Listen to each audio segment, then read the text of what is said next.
This is the Cameron Journal Podcast. It's a place where we talk about important things. It's a place where we bring a little slice of the news to you. It's a place where we do important things, have important conversations. It's also things that I like to talk about. My name is Cameron Cowan, and this is the Cameron Journal Podcast.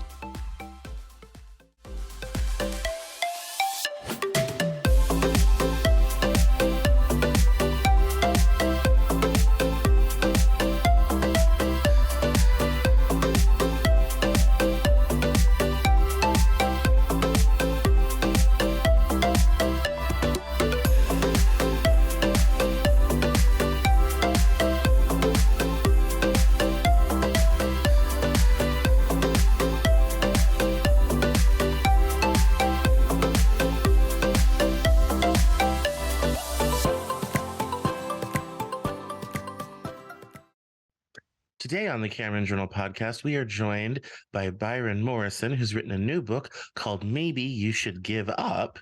And this book goes over 7 reasons and ways that people can create mental barriers that keep them from living their best life.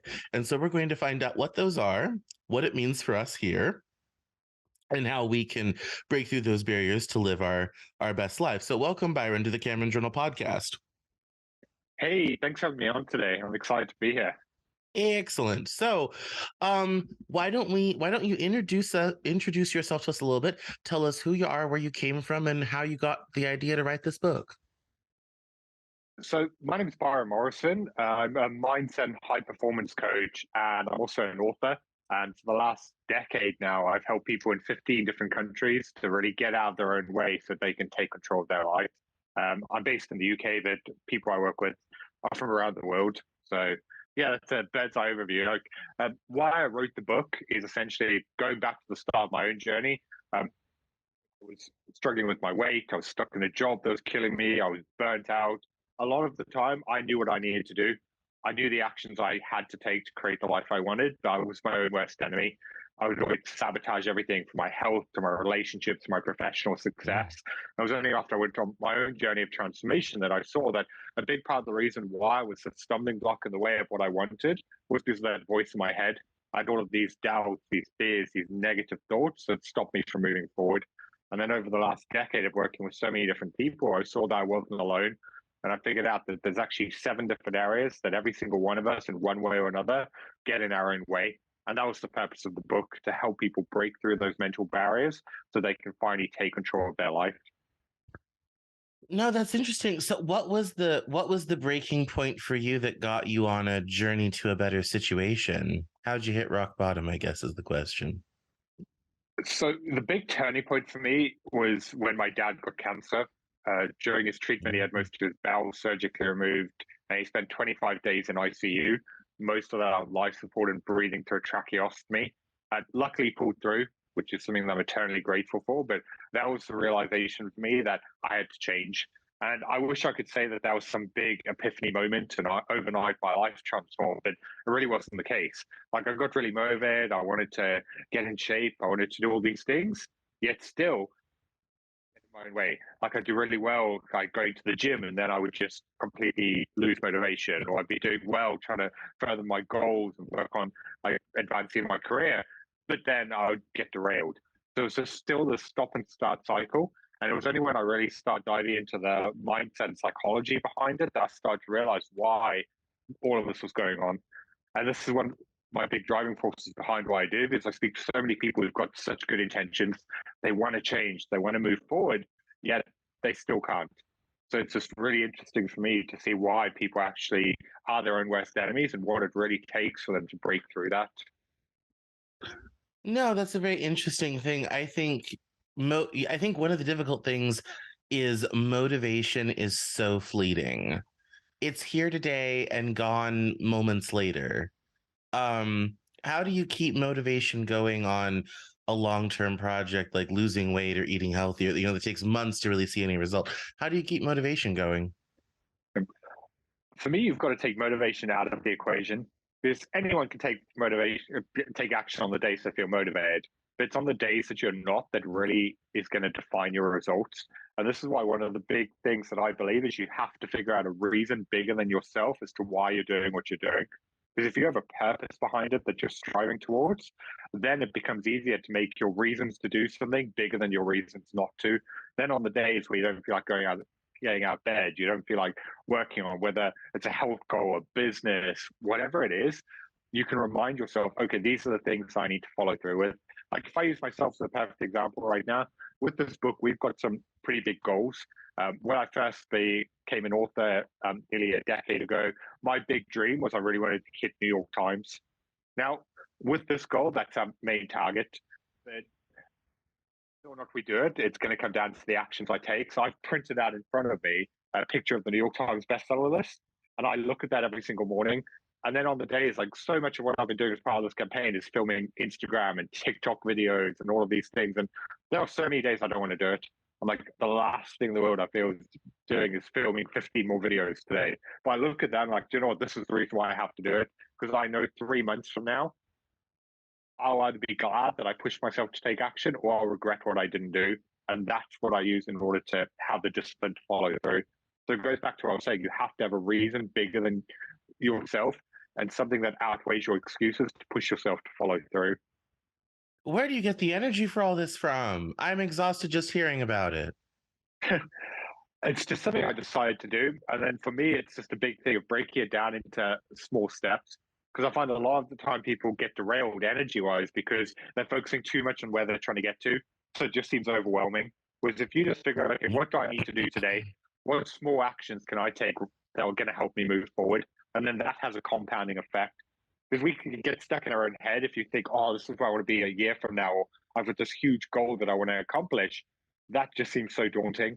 But if you just break it down, okay, what's the first step? What is the one thing I need to do today that's going to allow me to start making progress? Then it becomes so much easier. No, I always tell people, if you're having trouble getting started with something, do one small thing and then you're off the hook till tomorrow. But then sometimes that will lead you to doing more than you planned on. And it has this sort of compounding effect over time. So I think that's really wise. So, do you want to share with us what the 7 things are? Yeah, sure. So when I was going through this, I figured out that the 7 key areas that stop people from living the life that they want are Mm. firstly being reactive to the world around them. Because when life is constantly happening to you and you're governed by your emotions, it always feels like you're out of control. The second area is fear. It's where you know what you want, but you talk yourself out of it because you have all of those mental stories. The third area is prioritizing short term, what you want in the moment over what you want long term. So it's really that short term thinking that keeps you stuck. The fourth area is getting fixating on the future. So it's worrying about problems that haven't even happened yet, and then Mm. going through all of that stress that's preventing you from moving forward. The fifth area is comparing yourself to others.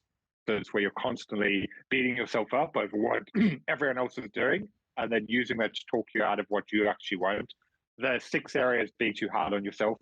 Because while being your own harshest critic can be good for pushing you to move forward, a lot of the time that just stops you from actually getting the fulfillment you want because nothing's ever enough. And then the final area, what everything else is building towards, is putting off your happiness. So ultimately, the book is helping you give up on all of these areas so that you can get to a point where you can finally prioritize being happy and living the life that you want. So it's a book about empowerment, about helping people actually get out of their own way so that they can live the life that they deserve. What what would you say is the biggest change in your life over the last 5 years? What's that one thing that you can say, yeah, I didn't have that 5 years ago, but today I do? For me, it's just living a life that I want. Like going back 7 years. It's more about 7 years ago where I was stuck in the corporate world. Everything I Mm. was doing was because it was expected of me. I went to university. I got a job. I was trying to work my way up the ladder. I I was very very unhappy and burnt out in the situation I was in, but I was doing it because I felt like I had to. And the big change for me was figuring out, you know what, that's not the life that I want. How do I then figure out, okay, what do I truly desire? And how do I then start building everything around it? And it was just getting that hyper intention that allowed me to then figure out, okay, these are the changes I want to make, and this is what I need to do in order to make it happen. So it's been a huge turning point. of how life is very different from then to now. No, no, that's very good. Um, this is a question for me, but I feel like other people are similarly affected. Um, how did you how did you envision that new life? One thing I talk about in the book, and this is also something that I do with all of my private clients, is if you want to change your life, the biggest reason why people don't make progress on their goals is they focus too much on what they want and they don't figure out who they need to become in order to make it happen. So if anyone's listening to this right now who wants to change their life, the first thing you need to figure out, okay, these are your goals. This is what you want to achieve. This is where you want to be 90 days, a year from now, whatever that looks like. And then you need to figure out, okay, who is the version of you who made it happen? Is if you can close your eyes and you can visualize, okay, this is what I want my life to look like. This is what I want to be doing. This is how I want to be spending my time. This is what I want to be happening in my days. And then you ask yourself, okay, the version of me who made that happen, what did they do to get there? What are the habits they developed? What are the behaviors they're doing? What are the non-negotiables they follow through with every single day? You figure that out and you'll be able to create a plan in order to make it happen. And the thing I love about that approach is every new level of success requires a new level of you.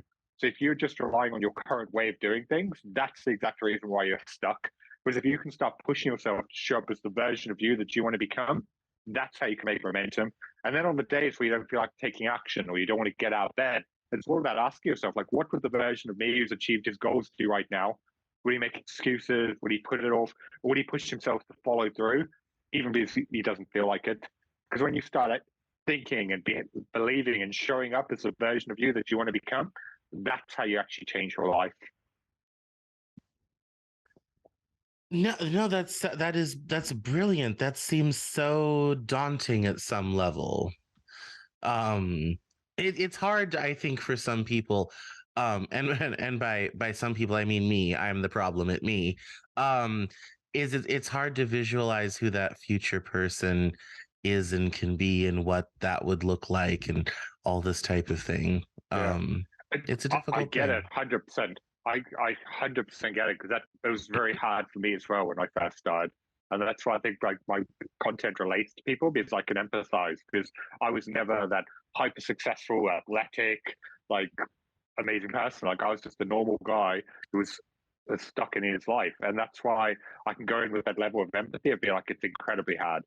But that's why I also give the people the advice of instead of just worrying so much of where you want to get to, figure out, okay, even if it's 30 days, like changes do you want to make? And break it down and be like, okay, if that's what I want to do, rather than worrying about where I want to be a year from now or these huge changes I want to make in my life, like where can I just begin? What are small things that if I did would allow me to start actually building momentum and then just focus on step one? Rather than just getting caught up, like we said before, in that end result, figure out, okay, what is the one thing you can do today?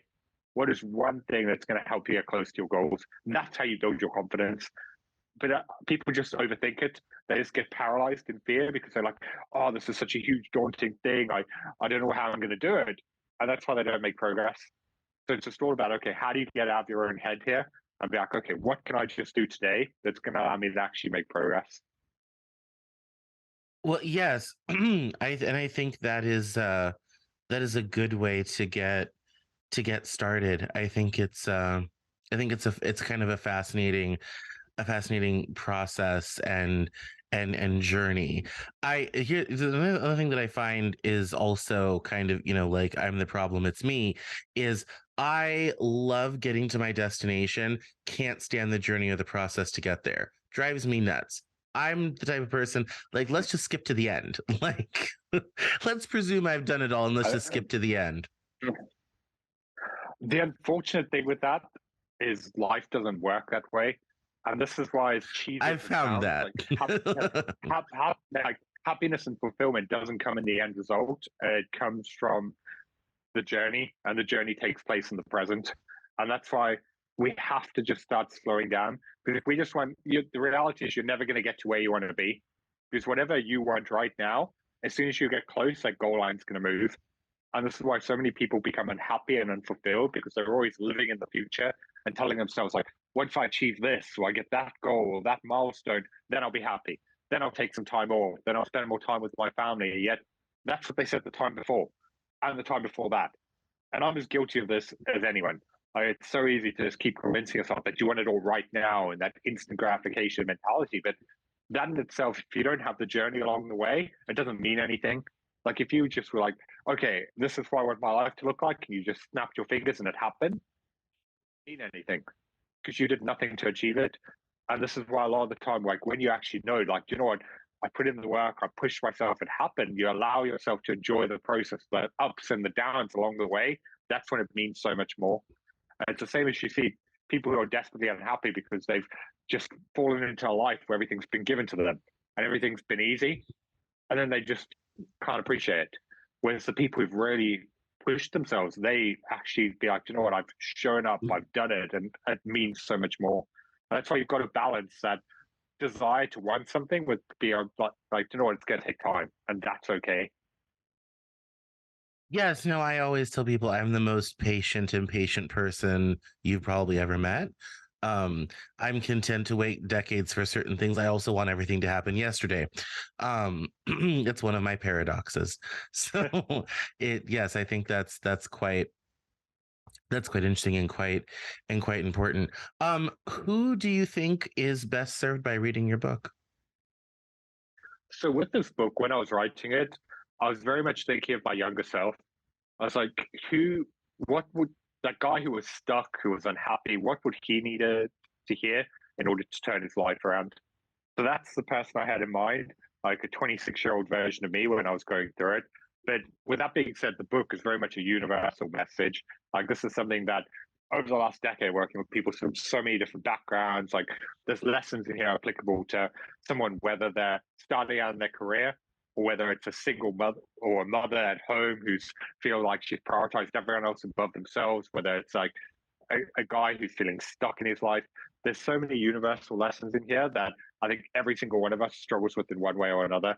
We all have times where we're controlled by fear. We all have moments where we're too hard of ourselves, where we put off our happiness. That's something I think every single person can relate. And that's why this book, I wanted to go in with the how can I do something that touches everyone on a deeper level and helps them move forward. So while it was written for younger me, I'd never want to be it's just for that market because I think there's so many things that people are going to relate to, which is why I'm excited to get out there. Yeah, yeah. So that no, that's a nice idea. That kind of goes along with an old saying from the novelist Toni Morrison. She started writing to write the book that she wasn't finding on the shelf. So she wasn't finding what she wanted to read, so she wrote it herself. So the idea of kind of writing it for your younger self makes it so relatable, don't you think? Yeah, that was exactly what I wanted to do. I was like, that guy who was stuck back there, what would he have needed to hear to turn his life around? And that was what I had in my mind. Is like I've been fortunate enough over the last few years to also speak to and work with a lot of kind of guys who were just like I was, who were stuck in their lives, who know they're capable of so much more. And it's like, how can this go on and have a big impact on them? But yeah, I'd never want to take away be like it's just for that market because, like I said, it's something that I think every single person in one way or another is going to have a positive impact on helping them move forward. Yeah, you mentioned your private coaching and your clients and all this type of thing. What do you think is your biggest success story? So at this point, I've worked with so many different people, ranging from entrepreneurs to CEOs running billion-dollar companies. It's difficult to say one big success story just because I've worked with people in 15 different countries. And also for non disclosure reasons, I can't talk about some of them directly. But I would actually say, like, my first client was myself. Like, as cliche as that sounds, like, the biggest success story for me is going back to where I was a decade ago and just being like, where I was just stuck in a job where I was unhappy. I was depressed to the point I didn't want to leave the house. I was just spending my time just watching films and playing video games because it was my escape from reality. Like that was what I had to coach and guide myself out of. And I wouldn't be here today if I didn't make that transformation happen. So I would actually say, like for me personally, like looking where I was and back at pictures from back then, like that for me has been the big success. Like the challenges, the ups, the downs, like it's just crazy to look back at how much life has changed. But then there's also been so many incredible people that have had the opportunity to really make a positive impact on their life. So yeah, it's difficult to just like pick one. No, but that's such a broad group that you've worked with, though, all over the world like that. Yeah, it's because we Very much good. When I first started the business, my focus, like at that time, I um someone who couldn't think of anything worse than stepping foot in the gym, and I got myself in shape. I then learned everything I could about nutrition and fitness, and I changed the business. I started a business wanting to help people get their health and lives under control. So it allowed me to work with such a wide spectrum. But then as that business started growing, I found myself completely in over my head. Like I had never run a company before. I didn't know how to manage people. I didn't know how to deal with the stress and pressure and competing demand. So I became incredibly burnt out. That was when I really started focusing on the mindset and psychology and high performance and how to deal with conflicts. And I figured out that that was really where my superpower was. So I then shifted the business more towards working with business leaders and CEOs and entrepreneurs. And that's why over the last decade, I've had such a wide exposure. But that's also allowed me when it comes back to writing books to go in with the perspective of, okay, what are the challenges that every single one of us relates to? Because whether it's a young kid starting his career or a CEO running a billion-dollar company, all of them have got that voice in their head. All of them are worrying, are they actually good enough? All of them are stuck in this reactive cycle or beating themselves up. And that's why it's such an interesting thing for me of when we all think we're so different, yet on a like internal level, we all have so many of the same challenges, but we just don't talk about it. So many people feel like they're alone in the what they're going through right now. With actually we're so connected in different ways, but whether it's pride or ego or not wanting to share with the outside world, we block it out and pretend that we've got it all together. Whereas everyone's fighting battles we don't even realize. And if we, I think for me, if we had more of an open dialogue, I think we'd relate so much more to people across the spectrum. No, and one of the things I think is interesting about this book, that's good, is that you've written it kind of in a counter psychology sort of way. Why did you choose to go that route? I was looking over the years of my own journey at so much of the self help and personal development world, and it's all this message of keep pushing and work hard and just keep grinding away. And this is for me why a lot of people are actually not making progress because they're trying the same thing over and over again, hoping for different results. They're beating themselves up. They're not actually making progress. And that's why when I was looking at it, I figured out, you know what, there's actually 7 things that we're holding on to that if we let go of would actually set us free and allow us to move forward. And that's why the book, even though it sounds really negative from the outside, it's actually a book about positivity. It's about helping people give up onto everything they're holding on to that's stopping them from actually breaking through. So it's just very freeing to be given that permission to be like, you know what, actually, I can let this go. I can move forward. Because if you look at successful people, they give up all the time. They give up on strategies that aren't working. They give up on ideas that haven't got success. They give up on caring about what other people think. Yet people who are making progress, they hold on to these things because they've been convinced that if they give up, then that's quitting, it's failure. Whereas actually, it's not. It's merely just a stepping stone towards where they want to be. No, I think that's so important. One of the mistakes I made early on in business was sticking with things too long. I was afraid to let things go and move on. And some of it I kind of got into sunk cost fallacy. Well, we've spent so much money or we've spent so much time or all this type of thing. Oh, we have to all this type of thing. No, I kill things much faster now. Like if it's Yeah. not working and it's not growing the way I want it to, and just goodbye, Then I had to do that in 2020. I had built another publication in partnership with somebody, and we were blazing before the pandemic. The pandemic hit and we fell off a cliff. And by July, I was announcing the closure of the business and it was completed by November, just because I'm kind of like, I don't know how long this pandemic is going to last. The traffic is not going in our direction. Things are not working. I'm not going to hang on. And and in another day and time, I would have waited another year, 2 years, and all that time and money before. Whereas before, I'm just kind of like, nope, let's move on, you know, and Yeah. go from this. So I think that is so important. Being willing and able to walk away is It's so valuable. incredibly empowering. Yeah, it's just about figuring out, you know, this is no longer serving me, and giving yourself permission to move through it. Because a lot of the time we hold on to things, whether it's ideas or expectations or standards we set for ourselves, and that might be something that got you to where you are, or it might be something that you wanted at a certain period of your life. But if you're unhappy or it's no longer fulfilling you, it's just giving yourself permission that it's okay to let it go. Like it's happens to every single person. Like they work for years over something that they want, and then again, like, you know, this isn't actually what I want. I want to go in a different direction. But a lot of people, because they've put so much into it, they won't. They'll just hold on to it, and then they'll spend the next decade of their life unhappy. That's why for me, with the big lesson after my dad's cancer was just like, do you know what life is? While life is long, it's also incredibly short. And the big driving force behind what I do is that realization that so many people are going to wake up at 65. They're going to look back at the life that they could have lived, the chances they didn't take, and they're going to be thinking, what if? And that's why, on a personal level, what terrifies me far more than failure, than rejection, than not getting it right, is regret. And just having that mentality of looking forward and being like, okay, am I going to regret not going for this? Like, if I could fast forward to the end of my days and look back, am I going to regret not putting myself in a position to go after what I wanted? And that is just such a shift in perspective from how people actually approach their lives. Absolutely. What does the next 5 years hold for you then?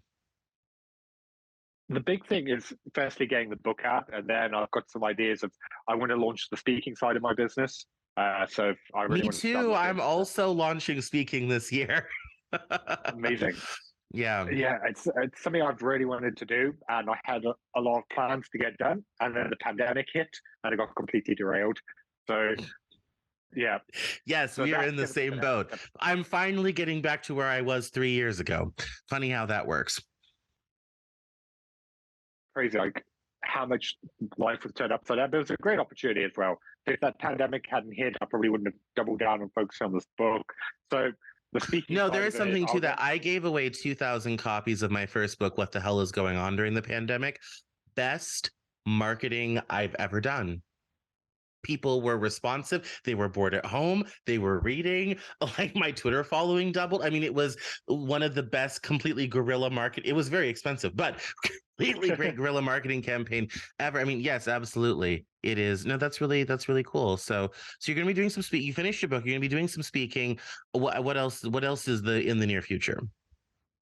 So for me, I try not to get too caught up into it because I've got the vision of I want to further grow the company, take on a team of coaches to love the certain aspects of it, grow the speaking side. But I've also learned over the last few years that life is unpredictable, and it's the same as when I first started this business, like nearly a decade ago. I had the vision of what I wanted, and it's changed so much. Yeah, and that's why I'm fully aware that as I go through, when I get this book out and I go into the next venture, I'm just leaving myself open to be like, you know what, it's okay to pivot and change your mind. So while I've got an idea, I never want to be like, this is where I want to be in 5 years, because I'm also aware that life can change. And that's why I definitely want to launch the speaking. I've already got an idea for the next book. And for me, it's just about how can I go and impact and help people and have a lot of fun along the way. Like if I can do that in the next 2 to 5 years, that's going to be amazing. So it's just all about, okay, how do we reach more people? How do we have a positive impact on the world? And then also enjoy it in the process. Absolutely, absolutely. What do you do for fun? So the big thing for me is I love to travel and go on adventures and do new things. I found even when I was growing the business, one of my biggest shortcomings was that tendency just to get too pulled into work, and I'd be working every minute and on weekends and everything else. So I've made it a non-negotiable in my life that my girlfriend and I, every weekend, we aim to do something new.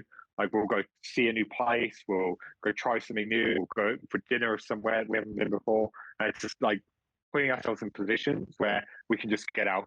Because I find if I have too long of a period where life becomes mundane and I'm just doing the same things, that's where I lose a lot of that spark and enjoyment. So for me, like just getting out there, now that the pandemic's over, getting back into traveling again and seeing new places, it's just really experiencing a lot of what the world has to offer. No, no, that's perfect. No, that's excellent. I am also a chronic workaholic, and if there's one thing I think my friends always tell me is, Cameron, you do too much. You have to work less. You have to take more time off, because I only take off 1 day a week. Um, all this type of thing. So I think that's a good way to balance it out. You got it figured out. Go you. Yeah. I never want to put on the image that I've got it all figured out because I think a lot of people like see someone, oh, he's written a book, he's doing all these things. And it's just like we put people on a pedestal.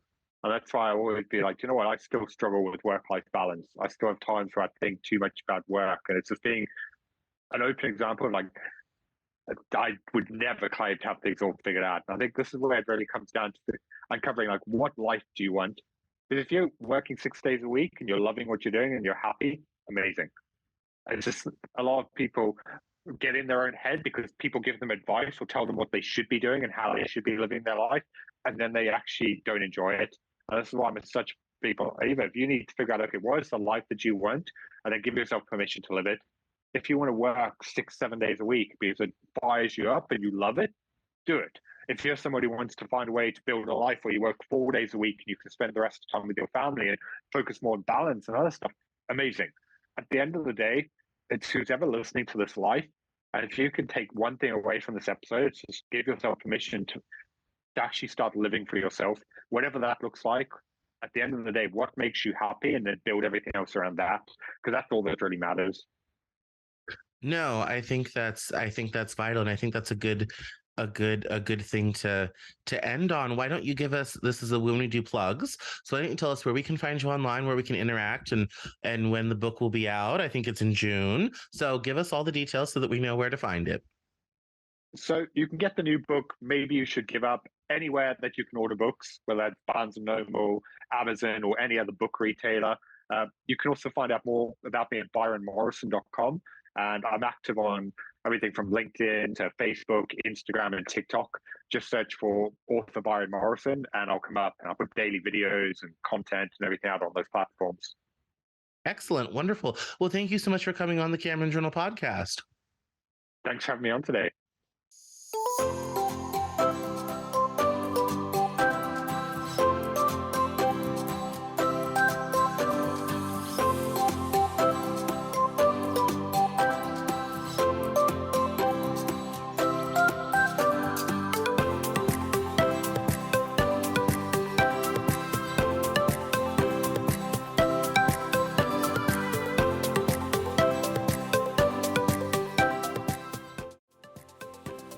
That's all for this episode of the Cameron Journal podcast.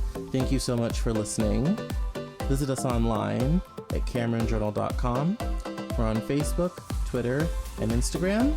And I love to talk to my followers and listeners, so please feel free to get us on social media at Cameron Cowan on Twitter. And we'll see you next time on the Cameron Journal podcast.